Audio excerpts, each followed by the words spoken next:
Hi Class T. A little bit sad to be making this recording, because I don't know about you, but I've been really enjoying reading Run Wild, and sharing the chapters with you. So it's quite sad that we get to the final chapter. So here we go with chapter 10. Let's see how the story ends. It turns out the Norton sisters want to meet us too. Finn has fixed it for us to meet them at the gasworks. I feel sick with nerves, and we look an odd group as we stand outside the lock gates. Dad insisted he wanted to come with us, and Jakob has come with his dad too. Asher is here with a skateboard under her arm. Luke and Scott said they'd come, but they're not here yet. I'm not sure what I expect the Norton sisters to look like. They must be really rich to own the land here. Maybe they'll arrive in a posh limousine. Maybe they won't even step out of it. But then a taxi pulls up and two elderly ladies step out. Dad and Finn walk over and offer to help them across the uneven ground. But I see the taller sister wave them away. They look so old, whispers Jakob. Shh, hisses Asher. I feel nervous. I can tell Connor does too. He clutches his notebook tight against his chest. Finn introduces us to Margaret and Alice Norton. Margaret's the older sister. She looks the serious one. Alice smiles more, but lets her sister do the talking. Margaret Norton stares at us over her gold-rimmed glasses. So, you're the children who've been trespassing on our land. I don't know what to say. I glance at Asher, then stare down at my feet. Finn steps forward. Connor, why don't you lead the way and show the Norton sisters what you've found? Finn hands out hard hats to wear, then unlocks the gates, and we follow Connor and Jakob. Finn tells the sisters about the plans for the nature reserve and points out where ponds and pathways would be. He asks Connor and Jakob to show us the stones where the streaked bombardier beetles live. Dad proudly opens Connor's notebooks and shows the sisters the drawings. Jakob is keen to show his Wolfman cartoons too. I want to tell Jakob to put them away, but Alice Norton seems to like looking at them. She asked him lots of questions. She loves talking about the cormorants and herons too. Margaret Norton turns to Asher and me. What about you two? Asher turns her skateboard over in her hands. We come here to skate. Margaret frowns. Can't you do that at home, she says.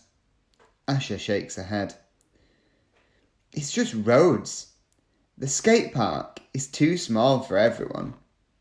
It's not just us, I say. I point to the gates, where we can see Luke and Scott walking over to us. We'd all love a skateboard park right here. Margaret waits for Luke and Scott to reach us. Let's see what you can do then, she says. Luke doesn't wait for a moment. He drops his board and pushes off along the concrete. Does an ollie over a pile of rubble and a flick spin. Alice laughs. I wish we'd had those in our day. Margaret doesn't seem so impressed. She turns around and looks at the gasworks and the river beyond. You do realise, she says to Finn, that if we sell this land to you, we'll lose a lot of money. We could sell this land for 10 times the money you're offering. There's a silence. Then Jakob speaks. But what would you do with all that money? You'd die before you can spend it all. There's an even deeper silence, and Asher shoves Jakob in the back. But it's too late. Jakob can't keep his thoughts inside his head. What's been said can't be unsaid. Margaret's frown deepens. But Alice laughs. That's exactly what I said to you, Margaret. At least this boy is honest. Not like that property tycoon. Margaret scowls. Yes, he was a nasty little man. He tried to sell us a posh house in Chelsea. I told him we're quite happy where we are with our friends and neighbours. Please let us have the land instead, I say. It's not just for us, it's for the animals too. Margaret looks over her glasses at us. What would you miss if you didn't have it, she asked. It's a direct question that demands an answer. Exploring, says Jacob. I'd miss skateboarding, says Asher. Same, says Luke. Scott is staring at his feet and his face is bright red. He hates everyone looking at him. Friends, he mumbles. Connor reaches up and clings to Dad's sleeve. I want to come beetle hunting with Dad. Margaret seems to soften. You're lucky. Our father spent his life trying to make money.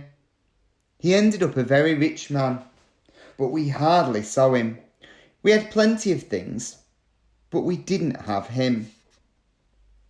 What about you, Izzy? Says Alice. What would you miss? I take a deep breath in. There's so much to say. I try to think what I love the most here. It's been our wild place, somewhere we haven't been told what to do, or been marked or graded by school. Even friendship hasn't been measured in the number of likes. It's been real. I think of running barefoot with Asher across the grass. I now know what our wolf gave us and what we would miss. Well, says Margaret. Freedom, I say. Freedom to run wild. There's a pause when no one speaks. A grasshopper chirps in the grasses, and a flock of small birds whirs past. Alice smiles. I can't speak for my sister, she says, but I like the thought of leaving a piece of wilderness in the city. Somewhere for people to...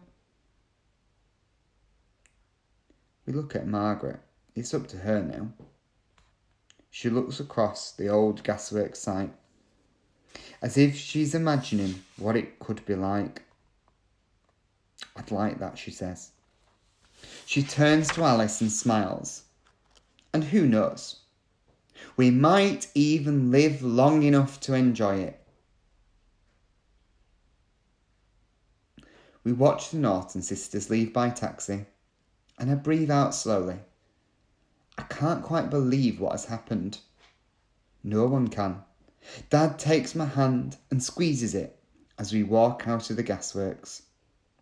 I stop to look back at the crumbly concrete and rusted tracks.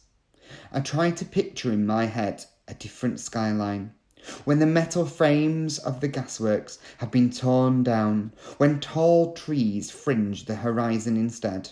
Cormorants and herons will make their nests here. Finn says that in the winter, flocks of migrated geese and ducks will come and rest and feed in the ponds, and in the summer, swallows and swifts will skim for water. He says we'll have kingfishers too. Finn says it will be magical. He says it will be for everyone. I know he's right. Everything will change. Everything has changed. Yet, I still feel like I've lost something. It was our place, our world, for just a while. And now our wolf has gone. I feel tears prick my eyes and look up into the clear blue sky. Maybe the wolf was part of the change. Maybe we needed him to give us new ways to see. Bright, puffy clouds slide across the sky, pushed by a fresh wind. The cloud shadows slip beneath them, dark shapes that race each other across the ground.